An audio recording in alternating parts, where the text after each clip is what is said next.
Joseph Vijay Chandrasekhar എന്ന വിജയിയുടെ രാഷ്ട്രീയ പ്രവേശനം യാദൃശികമായി സംഭവിച്ചതാണോ? ഒരിക്കലുമല്ല. തയ്യാറെടുപ്പുകൾ തുടങ്ങിയിട്ട് 4-5 വർഷമെങ്കിലും ആയിട്ടുണ്ട്.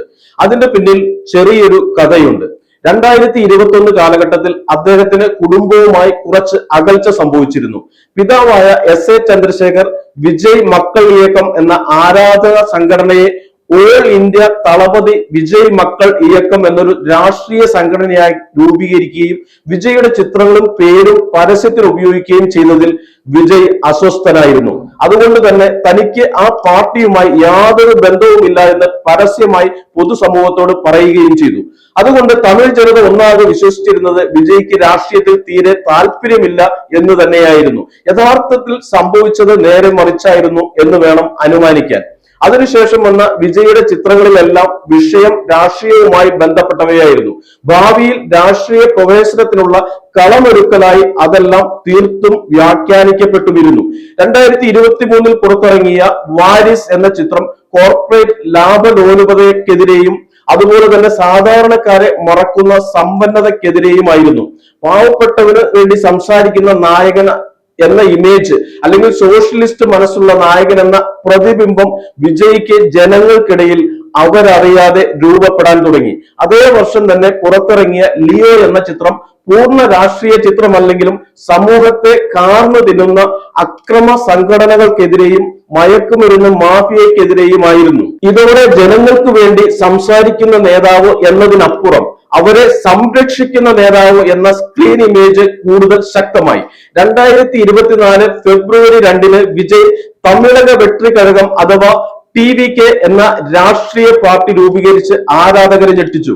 പാർട്ടി പ്രഖ്യാപനത്തിൽ വിജയ് പറഞ്ഞ പ്രധാന കാര്യങ്ങൾ ഇവയായിരുന്നു. 2026 തമിഴ്നാട് നിയമസഭാ തെരഞ്ഞെടുപ്പാണ് എല്ലാത്തിന്റെയും ലക്ഷ്യം. മാത്രമല്ല യുവജനങ്ങളെയും സാധാരണക്കാരെയും കേന്ദ്രീകരിച്ച് അഴിമതിക്കെതിരെയും ജാതി മത രാഷ്ട്രീയത്തിനെതിരെയും നിലകൊള്ളുന്ന പാർട്ടിയായിരിക്കും എന്റെ എന്നിവയെല്ലാമായിരുന്നു. അതുകൊണ്ട് തന്നെ യുവജനങ്ങൾ ആ പാർട്ടിയിലേക്ക് ഒഴുകിയെത്തി. 2024 വിജയിയുടെ the greatest of all time അഥവാ ഗോട്ട് എന്ന സിനിമ പുറത്തിറങ്ങി. വെങ്കട് പ്രഭു സംവിധാനം ചെയ്ത ഈ ചിത്രത്തിൽ ദേശീയ സുരക്ഷ, ചാരപ്രവർത്തനം, അധികാര ദുരുപയോഗം തുടങ്ങിയ ഘടകങ്ങൾ ഉണ്ടായിരുന്നു. ചിത്രത്തിലെ ചില ഡയലോഗുകളും ഗാനരംഗങ്ങളും രാഷ്ട്രീയ സൂചനകൾ ഉള്ളവയാണെന്ന രീതിയിൽ ആരാധകരും മാധ്യമങ്ങളും ചർച്ച ചെയ്തു. നേരിട്ടല്ലെങ്കിലും കൃത്യമായ രാഷ്ട്രീയം പറഞ്ഞ സിനിമ തന്നെയായിരുന്നു ഗോട്ട്. 2026 ഏപ്രിൽ മാസത്തിലെ നിയമസഭാ തെരഞ്ഞെടുപ്പ് മുന്നിൽ കണ്ടുകൊണ്ട് തന്നെ വെറും 3 മാസം മുമ്പ് റിലീസ് നിശ്ചയിച്ച സിനിമയായിരുന്നു ജനനായകൻ. പക്ഷേ സെൻസർ ബോർഡ് പ്രദർശന അനുമതി നിഷേധിക്കുകയായിരുന്നു. കേന്ദ്ര സംസ്ഥാന സർക്കാരുകൾക്കെതിരെ അതിശക്തമായ രാഷ്ട്രീയ പ്രമേയങ്ങൾ നിറഞ്ഞതും തമിഴ് രാഷ്ട്രീയത്തിലെ മുടിചൂടാമല്ലനായിരുന്ന MGRനെ അനുസ്മരിപ്പിക്കുന്ന വിധത്തിലുള്ള സംഭാഷണങ്ങൾ നിറഞ്ഞതുമായിരുന്നു സിനിമ എന്നതാണ് അനുമതി നിഷേധനത്തിന് കാരണമായി പ്രചരിപ്പിക്കപ്പെട്ടത്. തെരഞ്ഞെടുപ്പിന് മാസങ്ങൾക്ക് മുമ്പേ വലിയൊരു രാഷ്ട്രീയ പ്രചരണായുധമായി സിനിമ മാറുന്നത് രാഷ്ട്രീയ എതിരാളികൾക്ക് സഹിക്കാവുന്നതിനും അപ്പുറമായിരുന്നു എന്ന് വേണം അനുമാനിക്കാൻ. എന്തായാലും തിരഞ്ഞെടുപ്പ് കഴിഞ്ഞു, വിജയ് തമിഴകത്തിന്റെ മുഖ്യമന്ത്രിയായി. പക്ഷെ ഇപ്പോഴും ആ സിനിമയുടെ റിലീസ് തീയതി പ്രഖ്യാപിക്കപ്പെട്ടിട്ടില്ല.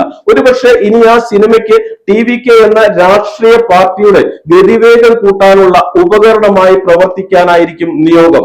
ആരാധകരുടെ കാത്തിരിപ്പ് ഇപ്പോഴും അവസാനിച്ചിട്ടില്ല. വൈകാതെ ചിത്രം റിലീസാവും എന്ന് തന്നെ നമുക്ക് അനുമാനിക്കാം.